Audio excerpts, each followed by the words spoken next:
Dans l'épisode de Demain nous appartient du mercredi 23 mars, après son agression, Nathan, AD, a été hospitalisé. Pourtant, il refuse de parler à la police afin de ne pas causer du tort à NJ, Louise Marion, du fait de leur soirée clandestine au lycée. Il estime que, puisqu'il va bien, cette affaire n'a aucune importance. Alors lorsque Karim, Sami Garbi, débarque pour l'interroger, celui-ci dit avoir été victime d'un homme dont il n'a pas vu le visage lorsqu'il partait de chez sa chérie. Au même moment, Aurore, Julie Desbazac, fait le tour du lycée pour constater une effraction et conseille à Chloé, Ingrid Chauvin, de faire un saut au commissariat afin de porter plainte. Elle leur révèle alors que les archives du lycée ont été fouillées, même si rien n'a été volé. Plus tard, Nathan est mis face à ses mensonges, Karim lui dévoilant des images de vidéosurveillance sur lesquelles il apparaît entouré d'Angie et leurs amis après son agression. Le lycéen passe donc aux aveux et fait un portrait robot de son assaillante. Un appel à témoins est lancé. Pendant ce temps, Léa, Fanny River, s'est introduite dans l'appartement de Gabriel, Martin Mille.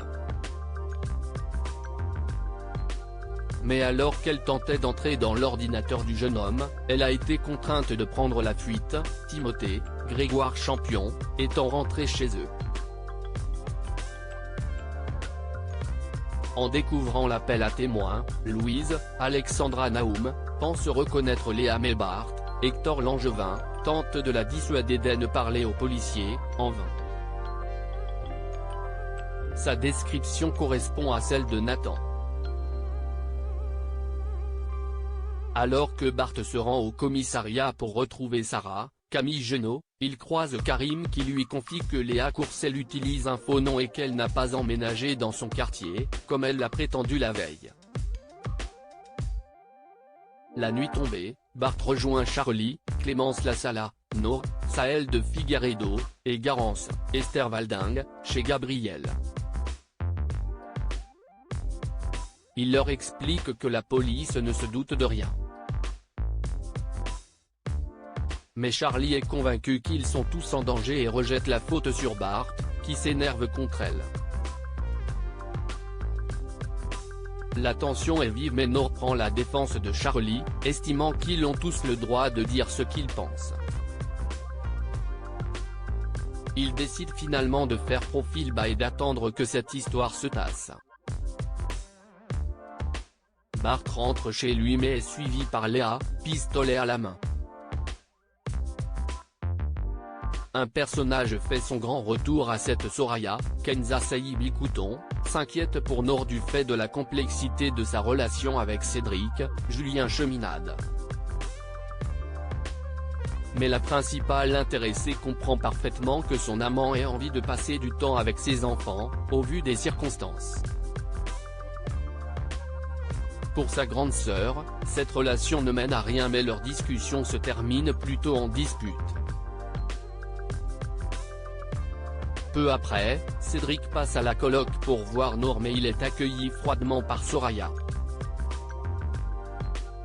Celle-ci lui fait comprendre qu'il n'a rien à offrir à sa sœur et lui claque la porte au nez. Nour rattrape son amoureux en bas de l'immeuble mais ce dernier reconnaît que Soraya a raison. Il sait pertinemment que ses enfants n'accepteront jamais leur idylle. Si est sans compter sur la détermination de Nour qui croit en la force de leur amour. À l'hôpital, l'infirmier questionne Bénédicte, Honorine Magnier, sur les séances de rééducation de son fils. Mais celle-ci lui rapporte que depuis l'arrestation de sa mère, Lilian, Sylvain Le Gall, est nerveux, impatient et se décourage vite. La sœur de William conseille à son interlocuteur de prouver à son fils qu'il est là pour lui et que lui et ses sœurs sont sa priorité.